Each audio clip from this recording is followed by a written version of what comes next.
A paz do Senhor, seja bem-vindo a mais uma aula aqui do EBD em Foco. Meu nome é Herberson, vou ministrar agora a lição número 13, que traz como título A Velhice de Davi.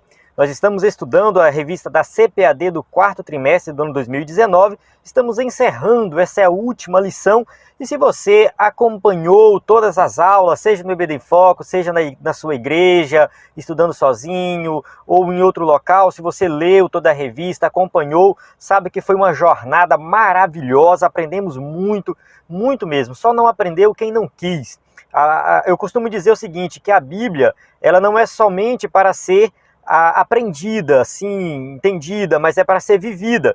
Então eu acredito que durante esse trimestre, muita gente mudou de vida, muita gente colocou em prática, eu tiro por mim. Eu coloquei muita coisa em prática que eu aprendi nessa lição. Então eu tenho que viver isso aqui, eu tenho que viver a palavra de Deus. E eu falo mesmo para você, vamos entender, tem muita teologia, estudar teologia é muito bom, a gente descobre coisas novas, mas vamos colocar em prática o que a gente aprende. O EBD em Foco tem batido muito nessa tecla de colocar em prática, fazer aplicações práticas. Quando eu falo EBD em Foco, porque toda a equipe do EBD em Foco está empenhada nesse sentido. Então você que é professor da EBD e quer ministrar uma aula de excelência, procure tirar ensinamentos práticos para os seus alunos. É isso que vai fazer a diferença na sua vida e na vida deles. Então, foi uma jornada maravilhosa esse trimestre, aprendemos muito, eu gosto muito quando estuda um livro da Bíblia, porque a gente acaba lendo esse livro, estudando de forma mais profunda. Estamos encerrando agora, vamos começar um novo trimestre, então vamos aí estudar, continuar firmes nesse propósito. É um propósito muito bonito, né, ser um professor da EBD e procurar oferecer o melhor na obra de Deus. Só um recado aqui antes de começar a aula, eu já tenho disponível no site do EBD em Foco o slide de encerramento do trimestre. Esse slide de encerramento é um resumo de todo o trimestre. Eu postei esse slide semana passada, postei sábado, porque já teve gente encerrando no último domingo, né, no caso dia 22, e tem gente que ainda vai encerrar dia 29. Então já está lá desde sábado o slide de encerramento, resumindo todo o trimestre. Esse slide é totalmente gratuito, você acessa, baixa e usa da sua igreja. Então tem também o slide da lição 13, que você for ministrar a lição 13, tem lá, já faz parte do plano, tem que ter assinatura. E temos também os subsídios em PDF, muito bons, que você pode baixar, estudar, imprimir, subsídio também focado na aplicação, algo de qualidade para você aprender mais aí sobre o conteúdo da lição. Então acesse aí o EBD em Foco, nós temos novidades para o próximo trimestre, vamos colocar um comentário em PDF da leitura bíblica em classe e também colocar sermões baseados no tema. Então vai ter muita coisa interessante, além do que a gente já tem, a gente vai acrescentar mais conteúdo no EBD em Foco. Então acesse o ebdemfoco.com, que você vai encontrar um conteúdo de qualidade para você que é professor da EBD. Então vamos lá, vamos começar aqui a nossa aula. O texto áureo diz o seguinte: ainda que a minha casa não seja tal para com Deus, contudo estabeleceu comigo um concerto eterno, que em tudo será ordenado e guardado, pois toda a minha salvação e todo o meu prazer estão nele, apesar de que ainda não o faz brotar. Segundo Samuel 23:5, palavras aqui do rei Davi. Verdade prática diz o seguinte: a verdadeira essência da vida não consiste em viver muito ou pouco, mas sim em viver cada momento com Deus e para Deus. Então vamos falar aqui dos últimos dias de Davi e vamos enfatizar aqui essa questão da velhice, né? Vamos falar dessa questão dos anos que se passam, a gente envelhece, e aqui o segredo da vida não é se vive muito ou pouco, mas está na presença de Deus. Cada momento que você viver na presença de Deus. A leitura bíblica em classe encontra em 2 Samuel 23, de 1 a 7. A gente pula essa leitura para ganhar tempo aqui no vídeo. E vamos começar aqui a nossa introdução. Então a introdução vai dizer o seguinte: não há nada de pejorativo na palavra velhice. Ela não fala apenas de idade avançada, mas também de maturidade e experiência. Por isso o hebraico seibá a define como cabelos grisalhos, cabeça encanecida. O que acontece que na sociedade hoje, quando a gente fala velho, fulano é velho, fulano envelheceu, as pessoas pensam que a gente está falando mal. Então, é meio até proibido falar velho, é a terceira idade, é a melhor idade. Tudo bem, a questão da nomenclatura, a gente pode talvez atualizar essa nomenclatura, né? Não usar a palavra velho, ou usar uma palavra mais bonita, enfim. Mas isso aí para mim é secundário. O que acontece é o seguinte, os anos vão se passar, o corpo vai ficar mais fraco, muitas vezes a mente também fica mais fraca. Então, vai mudar. Isso faz parte do ser humano, ninguém foge disso. E essa idade mais avançada não significa que a pessoa agora não tem mais nenhuma moral, que ela não tem mais nenhum respeito, muito pelo contrário. Agora essa pessoa, ela vai ter muito mais experiência, ela tem um acúmulo de experiências, né? Vou colocar assim, experiências, são várias e várias experiências que vão acumulando no passar do tempo. E essa pessoa ela vai ter, com certeza absoluta, uma vivência muito mais plena e completa do que alguém que é jovem. Então eu particularmente gosto muito de sentar com uma pessoa idosa e conversar, porque eu sei que ali ele vai falar coisas que ele viveu na prática. Não foram coisas que ele leu, que ele estudou, que ele ficou sabendo na teoria. Eu não estou criticando aqui quem estuda, não é isso. Estou falando de coisas que a pessoa viveu. Quando ele fala de casamento, ele fala do casamento que ele viveu. Quando ele fala de filhos, ele fala dos filhos que ele teve. Então, a questão de conversar com o idoso é você ali viajar, fazer uma viagem com aquela pessoa na experiência que ela viveu na sua vida inteira, 70, 80 anos, ela tem muita coisa para passar. Então os jovens deveriam conversar mais com pessoas idosas para aprender, porque não é algo ruim, é algo bom. A pessoa chega a uma idade onde demonstra que ela tem muita experiência. Nas Escrituras, a velhice é vista como fonte de bênção. A velhice darão ainda frutos, serão cheios de seiva e de verdor. Então a gente vai ver que a Bíblia vai colocar aí as pessoas que são mais idosas como pessoas importantes na sociedade. São as pessoas que têm a sabedoria, que têm o conhecimento que a gente tem que ir lá buscar com eles. A velhice pode ser boa ou ruim. Isso dependerá da forma como vivemos cada fase de nossa vida. Temamos a Deus, sejamos sábios. Então a questão da velhice ser uma velhice ruim é quando a pessoa não se cuida. A pessoa não cuida da sua vida espiritual, está próximo de Deus. A pessoa não cuida da sua vida física, do corpo físico, então acaba chegando a uma idade avançada com vários tipos de doenças. Então acontece muito disso. A velhice, muita gente vai falar assim, a velhice para mim não é algo bom, é algo sofrido. Mas por quê? Está colhendo frutos de toda uma vida onde não se importou com o seu corpo, com a sua vida espiritual. Então, nós temos que ser sábios. Hoje, quem é jovem, que cuide da sua saúde, que cuide da sua saúde física, mental e espiritual, colocar assim, para que possa ter uma velhice boa e não uma velhice ruim. Os últimos momentos da vida de Davi, já na velhice, foram conturbados, conforme descrito em 1 Reis. Então a gente está estudando Samuel, mas para entender melhor essa lição é bom ir para Reis, o primeiro capítulo do livro de Reis. Mas pela sua peregrinação e comunhão com Deus, ele finda sua missão com uma grandiosa ação de graças ao Senhor, o que chamara desde a meninice. Então ele foi chamado desde criança, e desde criança ele gosta de estar na presença de Deus, e quando ele está ali no leito de morte, ele ainda faz uma oração a Deus, reconhecendo tudo que Deus fez na sua vida. O primeiro tópico fala o seguinte: uma visão geral sobre a velhice. Concepções antigas e modernas. Há 2.500 anos, o filósofo egípcio Ptah-hotep, eu acho que é assim que pronuncia, tá? Eu não sei, descreveu a velhice como o maior infortúnio que pode atingir o ser humano. Na visão dos egípcios e desse filósofo em especial, ser idoso, ser velho é algo ruim, é algo triste, porque realmente eles talvez na época procuravam contornar isso, contornar a velhice, mas não tinha como, era impossível. Os sábios daquela época muitas vezes procuravam produzir elixir, o elixir da vida, algo que rejuvenescesse a pessoa e evitasse que a pessoa ficasse velha, e não conseguia fazer isso. Então eles tinham esse pensamento, até um pensamento errado, né? Um pensamento que eu considero errado, mas era o pensamento da época. né? Era um infortúnio chegar à idade avançada. Esse era o pensamento desses egípcios. Até mesmo o poeta inglês William Shakespeare chegou a falar da velhice, não via a velhice com bons olhos. Antes relatou que os anos crepusculares trazem uma segunda infância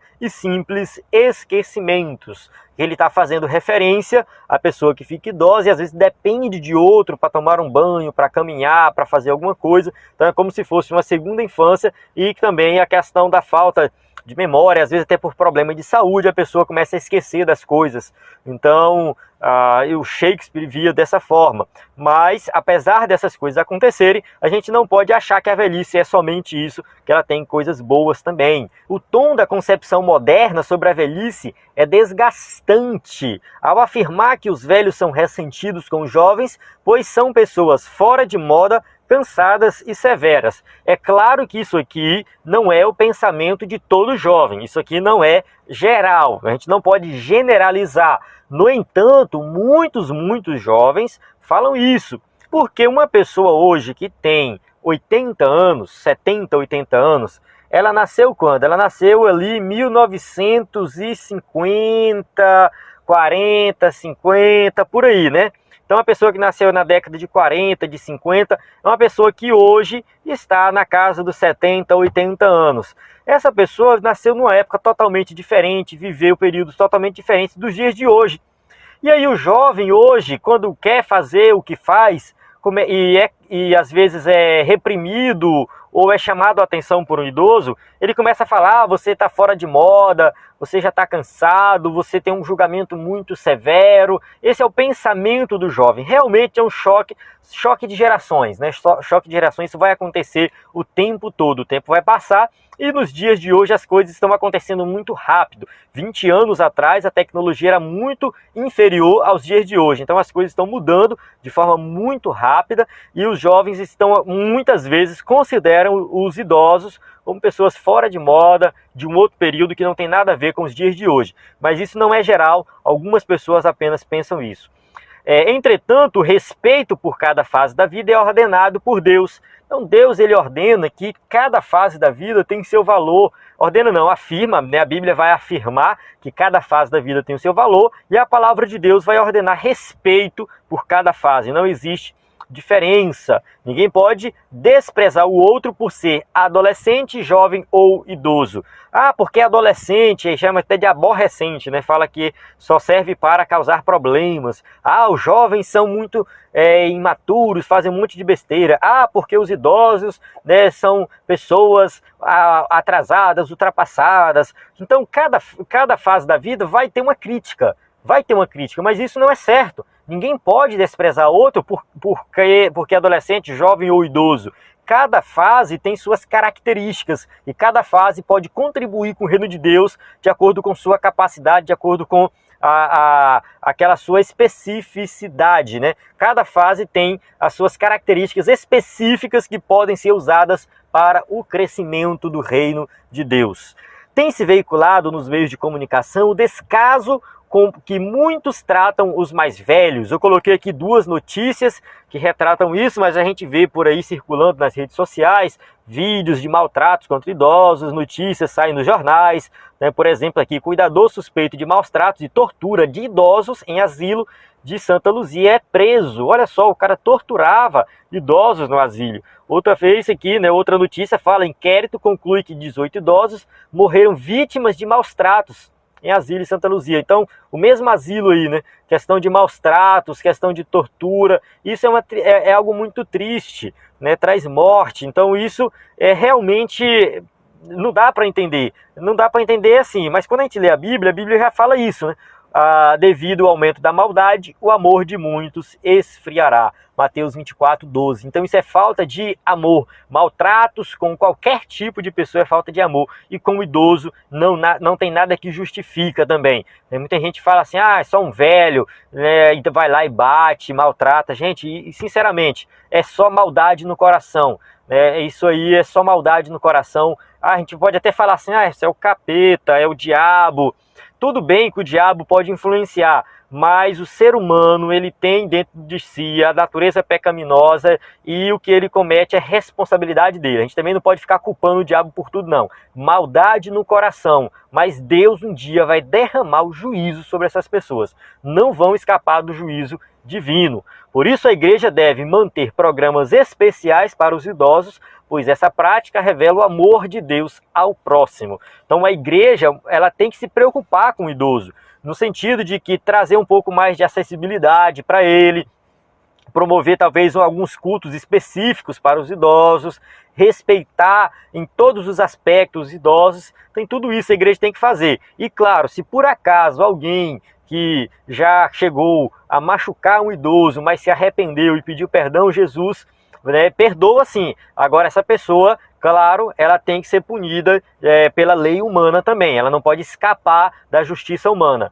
Ela vai ser perdoada, mas a justiça humana tem que acontecer. Ainda voltando aqui à questão de alguém que chega a maltratar um idoso. Então temos que ter muito cuidado com isso, né, porque quem tem parente idoso, cuidado se coloca alguém para cuidar e tal, né? Tem que ter isso, tem que ter todo esse cuidado. A igreja pode ter essa responsabilidade também.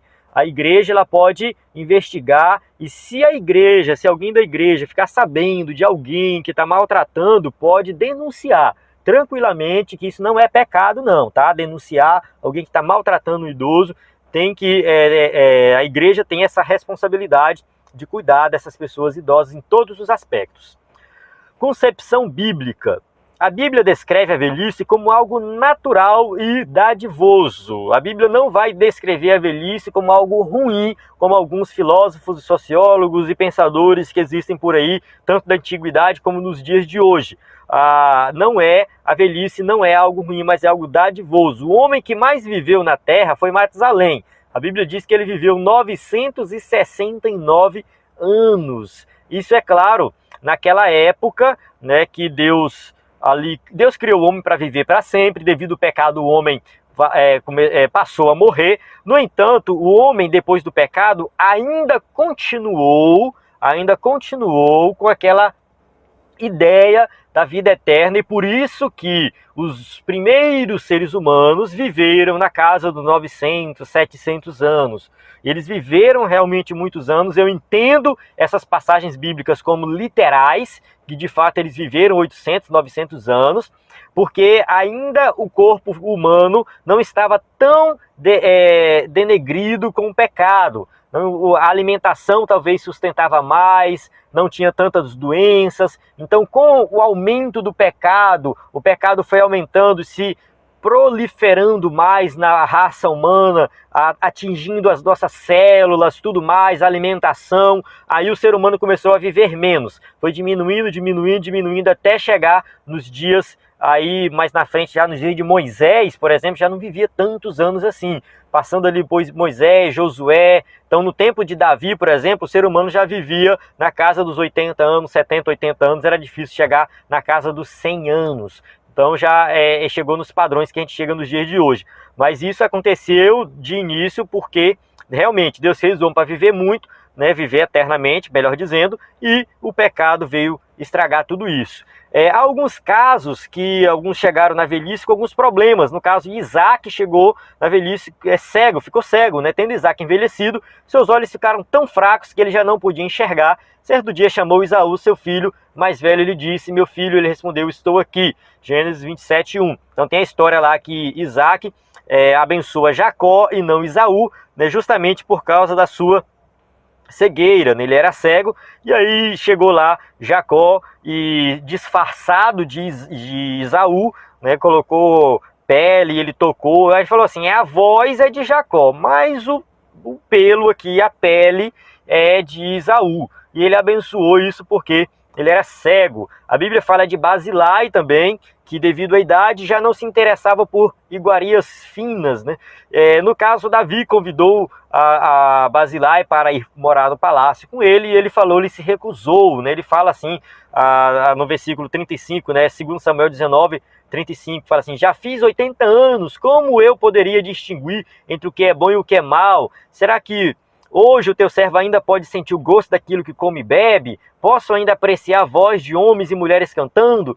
eu seria mais um peso para o rei, meu senhor. Então aqui ele está dizendo que a velhice trouxe para ele muitos problemas, também nesse sentido.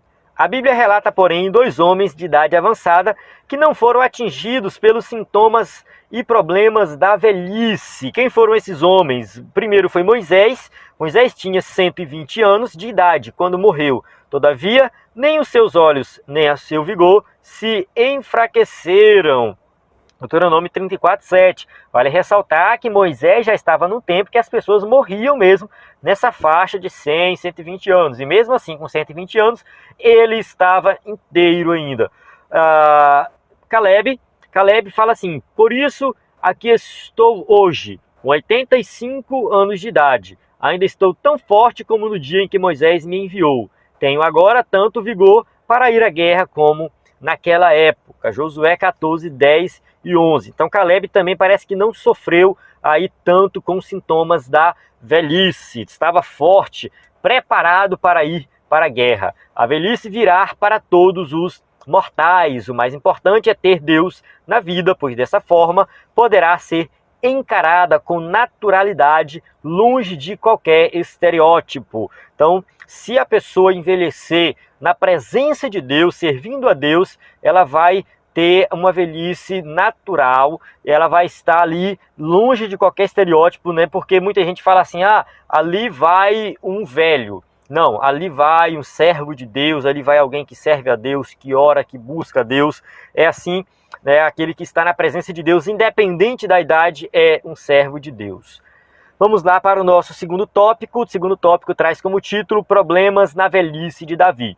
Então a gente encerra o primeiro tópico aí falando da velhice como um todo, entendendo que é uma dádiva de Deus. Os idosos são pessoas que têm experiência, que podem ensinar os mais jovens. A Bíblia ensina isso. A Bíblia ensina a ter respeito para com os idosos, e os jovens têm que respeitar e têm que aprender a ouvir mais os idosos. Agora a gente vai para o segundo tópico, falar especificamente de Davi. A velhice de Davi. O primeiro livro de Reis, capítulo 1, versículo 1 a 4, descreve alguns problemas que atingiram Davi na velhice.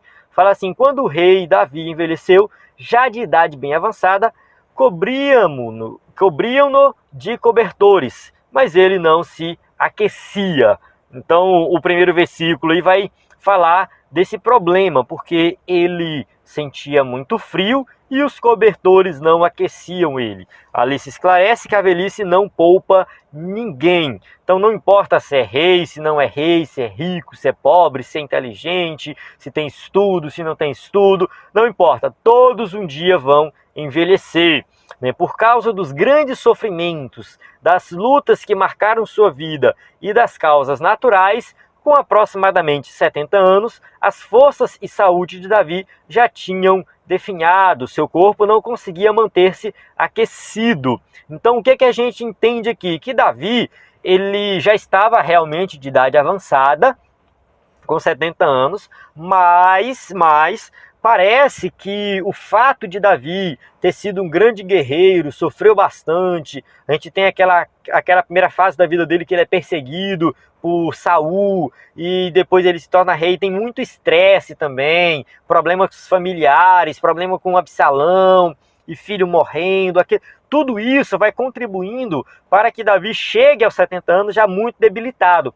Então, os problemas do dia a dia podem sim prejudicar a nossa questão do envelhecimento saudável. A pessoa envelhecer de forma saudável, se ela viver num ambiente estressante, um ambiente complicado, um ambiente que ela não tem muito prazer, ela pode envelhecer mais rápido e ter uma velhice sofrida. E Davi aqui a gente vê que com 70 anos ele já estava bem debilitado, muito provavelmente devido a todos esses problemas que ele passou. Davi é o exemplo de como começa o declínio da vida, conforme expõe Eclesiastes 12, de 1 a 7. Lembre-se do seu Criador nos dias da sua juventude, antes que venham os dias difíceis e antes que se aproximem os anos em que você dirá: não tenho satisfação neles. Antes que se escureçam o sol e a lua e as estrelas, e as nuvens voltem depois da chuva. Então a gente tem esse texto aqui de Eclesiastes que deixa bem claro que nós temos que buscar a Deus enquanto nós temos juventude, nos dias de juventude. Não significa que o idoso não vai buscar a Deus. O idoso vai sim buscar a Deus, ele vai estar na presença de Deus.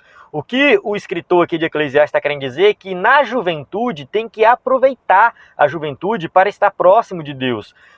Portanto, aproveitemos bem a adolescência e a juventude na presença de Deus. Muitos hoje que estão na casa dos 50, dos 60, falam assim, se eu tivesse conhecido Jesus quando eu tinha 12, 13 anos de idade, teria sido muito melhor. Ou então muitos conheceram Jesus, mas não aproveitaram. Muitos falam assim, se eu tivesse 12 ou 13 anos de idade, eu teria feito mais a obra de Deus, eu teria orado mais, eu teria buscado mais, mas só percebe isso quando está lá na frente. Então a gente tem que perceber hoje, enquanto ainda somos novos, quem é novo, né? E quem orienta adolescentes jovens tem que fazer o mesmo, despertar isso nos jovens e nos adolescentes. Consagremos nossas forças e todo o nosso vigor ao Senhor Jesus Cristo. Nós temos que confiar em Deus, servir a Ele em todas as fases da nossa vida.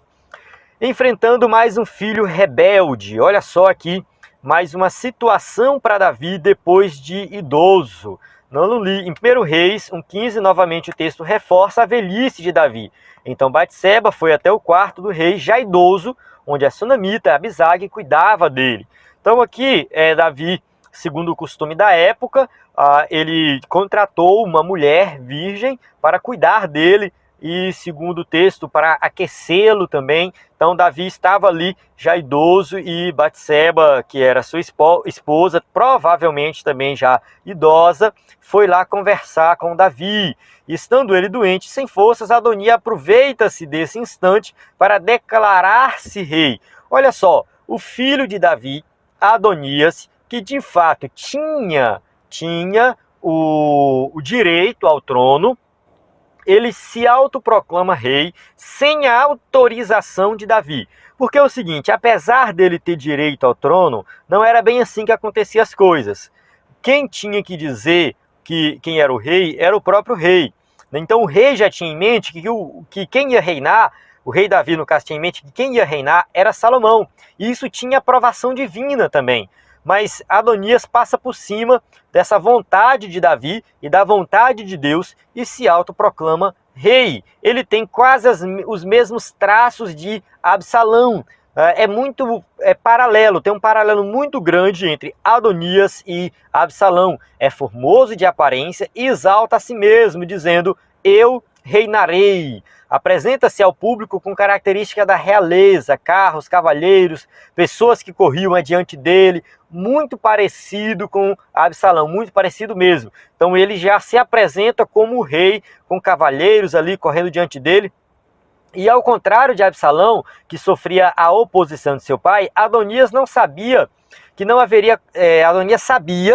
não haveria qualquer entrave para o seu plano, pois fora criado sem qualquer disciplina. Daí a expressão, nunca seu pai o tinha contrariado. Olha só, o texto bíblico aqui de Reis vai dizer que Davi nunca tinha contrariado Adonias. Muito provavelmente Absalão também, né? Mas o texto fala especificamente de Adonias. Então Adonias ele se achou no direito de se declarar rei sem Davi saber de nada, né?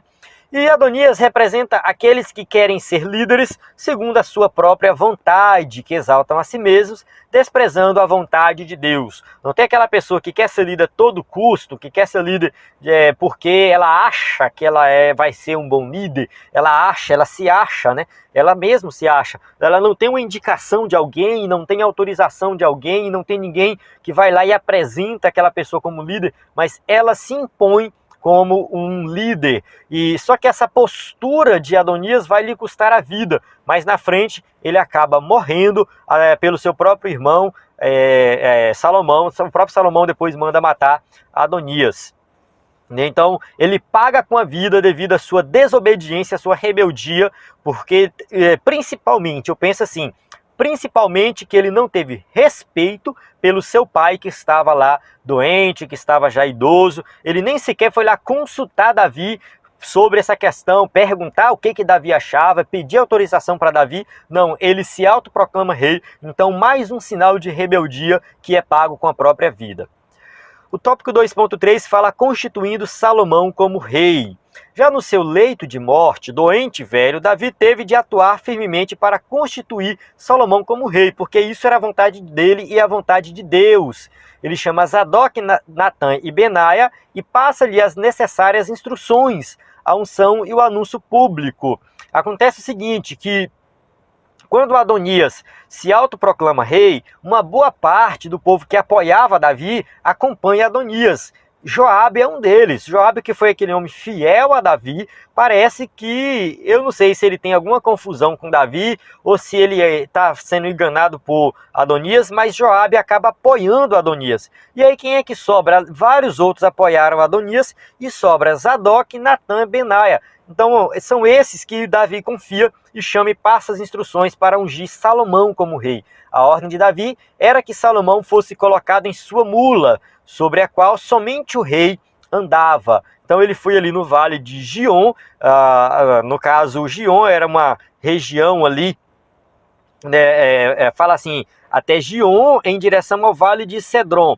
Só que na verdade era tudo muito próximo ali, era ao lado de Jerusalém. Então era uma região ali muito conhecida e Davi pede para levar Salomão até lá e ali ser apresentado ele como rei. E quando Salomão é apresentado rei, fica dois reis. Fica Adonias sendo rei e Salomão sendo rei. E Davi, que não morreu, também rei, né?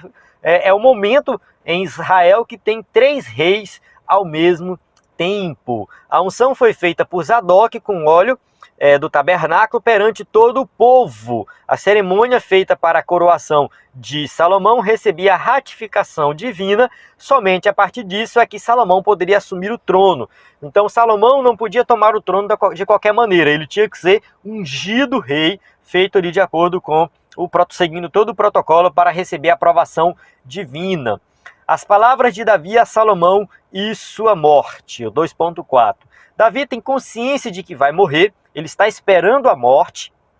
Davi, ele não está preocupado com a morte, porque eu vou morrer. Não, ele sabe que isso é natural, ele sabe que todo ser humano morre. Então ele está ali simplesmente esperando chegar a sua hora de morrer. Mas por quê? Porque ele confiava em Deus, ele serviu a Deus, ele sabia que ele estava no caminho certo. Nessa hora brotam dos seus lábios profundas palavras com os quais aconselha o seu filho. Davi diz para Salomão andar em santidade e nela conduzir o rebanho de Deus Israel. No caso, o que Davi vai passar para Salomão? Salomão, é o seguinte, tu pode ser, eu estou usando as minhas palavras, estou parafraseando aqui, né? Pode ser tudo. Tu pode ser uma pessoa, um guerreiro e tudo mais. Mas o mais importante é viver em santidade. As instruções que Davi vai passar aqui para Salomão, essas instruções estão relacionadas a uma vida de santidade, conduzir o povo a uma vida de santidade. Essa é a ênfase de Davi passando ali para Salomão. O rei tinha consciência plena de que uma vida de santidade só era possível pela observância e obediência completa à palavra de Deus. Então ele tinha que observar a lei de Deus, a palavra de Deus, para viver uma vida de santidade. Tanto Salomão quanto o povo tinham responsabilidade de andarem nos caminhos do Senhor, atentar para os estatutos do Senhor, guardar os mandamentos divinos e atentar para os decretos ou juízos do Senhor. E isso foi colocado ali por Moisés desde quando a lei foi entregue e o povo de Israel tinha que ser guiado por isso. Então a instrução que Davi vai passar para Salomão é que realmente Salomão tem que enfatizar aí a questão da lei de Deus, guardar os mandamentos de Deus para que o povo não se afaste dos caminhos do Senhor. E a gente encerra o tópico 2, vamos entrar agora no tópico 3, as palavras finais de Davi em sua velhice, o reconhecimento da ação do Deus de Jacó. As palavras finais de Davi, segundo Samuel 23, de 1 a 7, são de louvor a Deus, Primeiramente, ele expressa sua gratidão a Deus por ter lhe favorecido em tudo.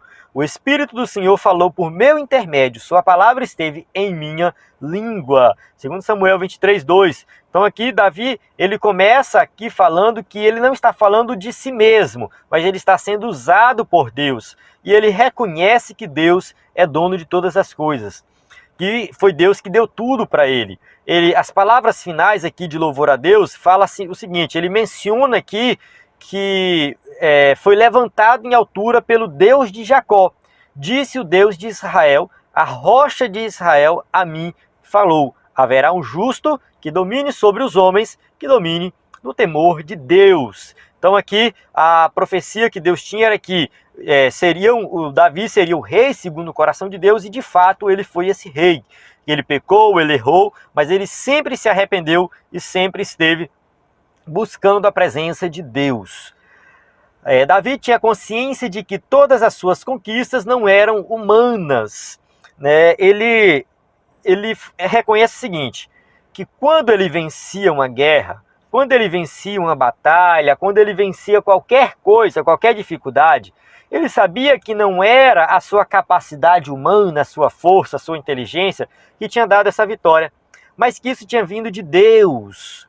Ele mesmo não era divino, como pensavam os reis de outras nações ao seu próprio respeito. No caso, os reis do Egito, que eram os faraós, eles diziam que eram deuses. Do ponto de vista deles, eles eram deuses, e o povo reconhecia isso, eles como deuses. Tanto que até nos dias de hoje o pessoal faz o filme aí, Deuses do Egito.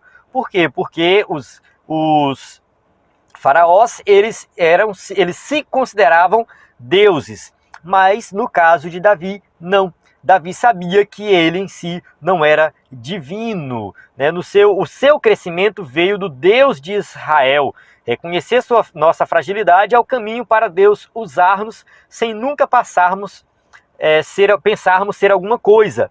Mas vocês morrerão como simples homens, cairão como qualquer outro governante. Salmos 82:7. Não importa o quanto a pessoa se exalta, não importa quanto a pessoa acha que ela é boa, não importa o quanto de fato essa pessoa de fato é boa. O que acontece somos frágeis e dependemos de Deus. Então o ser humano que quer realmente conquistar algo, ele tem que confiar em Deus. Tem que confiar em Deus. Não é na sua própria força, mas é Deus que vai dar a vitória para ele. No Novo Testamento, Paulo era usado por Deus, mas tinha consciência de sua humanidade. Homens, por que vocês estão fazendo isso?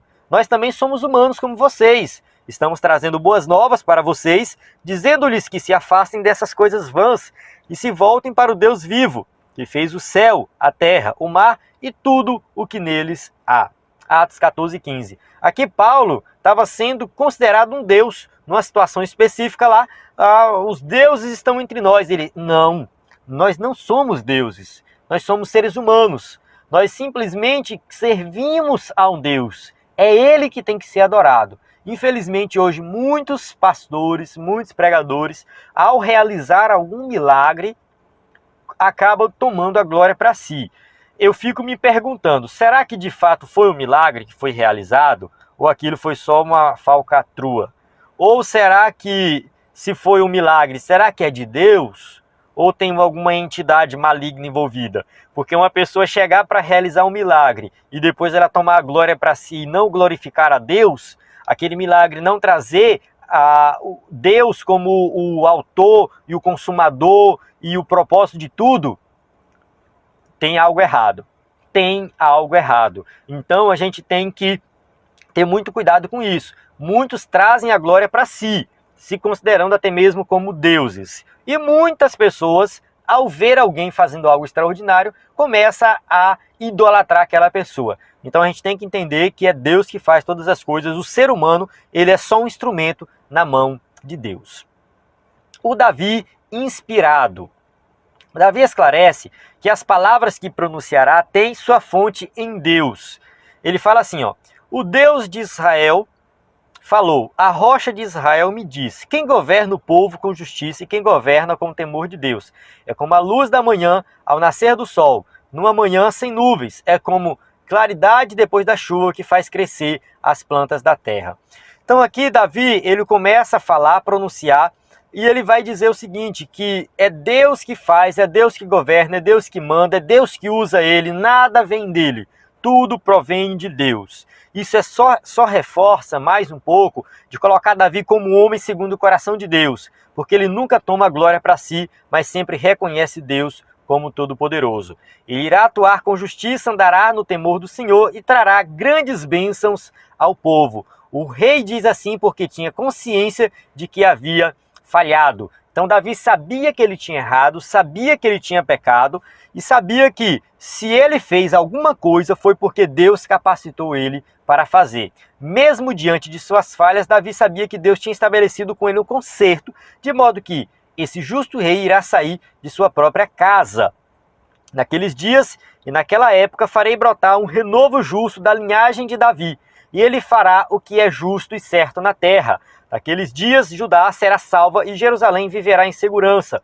E este é o nome pelo qual ela será chamada, o Senhor é a nossa justiça. Jeremias 33, de 15 e 16. Nesse caso aqui, tinha uma profecia de que viria um rei da linhagem de Davi, que traria salvação. Esse rei, essa profecia aponta para o rei Jesus. Ele sim é o Messias. É por isso que quando a gente vai estudar a Bíblia de forma mais profunda e ver a questão tipológica, Davi aponta para Cristo. Ele aponta para o rei Jesus Cristo. No entanto, Davi não foi esse rei perfeito. O rei perfeito um dia viria. O rei que venceria tudo, venceria a morte. O rei que não chegaria a cometer erros e falhas, o rei que teria uma vida completamente sem pecado, trazendo salvação a todos. Esse rei é o rei Jesus Cristo. Então, Jesus, ele cumpre todo o Antigo Testamento, ele cumpre tudo. E nós temos que olhar para ele, adorar a ele, reconhecer ele como o Rei dos Reis e o Senhor dos Senhores. Tudo que a gente estudou aqui do livro de Samuel aponta para Cristo. Tudo isso é mostrar aqui que Deus estabelece um concerto com Davi, porque Deus tem uma promessa de que um dia viria o Messias. E esse Messias viria da linhagem de Davi, da tribo de Judá, da cidade de Belém. E essa era a promessa que tinha. E aí nasce Jesus Cristo, cumprindo todas as profecias e traz a salvação para todos os homens. No primeiro livro de Reis, capítulo 2, versículo 10, o autor sagrado registra a morte de Davi. Então Davi descansou com seus antepassados e foi sepultado na cidade de Davi. Ele dormiu com seus pais para acordar na eternidade com Deus. Ele estaria para sempre com o Senhor. Estaria não, está para sempre. Davi morreu e está na presença de Deus. Independente do ponto de vista teológico, se existe ou não alma, mas no fim de todas as coisas, o rei Davi, ele vai ressuscitar. Ele morreu, mas ele vai ressuscitar. Eu digo assim porque muita gente por aí questiona essa questão da alma e tal, que é só um sono. Mas independente desse pensamento, um dia todos iremos ressuscitar. E Davi vai estar lá, ressurreto, e vai viver conosco. Ele vai estar conosco. Nós estaremos lá com o rei Davi também, reinando com Cristo, onde Cristo vai reinar sobre todo o universo, para sempre, porque nós estaremos com ele para sempre. Amém? Chegamos na nossa conclusão. A Bíblia fala dos atos heróicos de Davi, mas não esconde seus erros e deslizes. Mas o pastorzinho de Belém, como homem segundo o coração de Deus, soube como retornar ao que ungira como rei de Israel. Seus salmos relatam a comunhão profunda e íntima com ele e que ele mantinha com o Senhor. E dessa forma, o amado rei finda sua vida enaltecendo o Deus de Jacó. Olha só, Davi foi chamado quando ainda era um jovem, se manteve ali firme na promessa, foi ungido rei com 30 anos de idade, reinou por 40 anos, e Davi confiou em Deus. Os salmos que ele escreveu mostram que ele tinha intimidade com Deus, era um homem segundo o coração de Deus, errou, falhou, mas todas as vezes que ele errou e falhou, ele reconheceu que tinha errado, pediu perdão, alcançou misericórdia e abandonou o pecado. Então Davi, ele deixa um exemplo de vida em todos os aspectos. A gente sabe que as suas falhas não o desqualificam, porque mostra que ele é um ser humano como qualquer um de nós. Assim como Davi esteve ali na presença de Deus e fez grandes prodígios ali na presença de Deus, nós também podemos fazer. Nós também temos um chamado para fazer a obra de Deus, nós temos que trabalhar independente da circunstância, independente das dificuldades, confiar que Deus vai dar a vitória, confiar que tudo isso que a gente faz é para a honra e a glória de Deus, exaltar o seu nome. Pensar sempre no nome do Senhor que vai ser exaltado sobre todas as coisas. Amém? Então aqui a gente encerra essa aula, já estamos caminhando para o próximo trimestre. Vou postar essa semana um vídeo de apresentação do próximo trimestre, que vamos estudar aí antropologia bíblica. Vai ser um assunto muito bom, muito interessante. Eu conto com a sua participação no próximo trimestre aí no EBD em Foco. A paz do Senhor, até a próxima.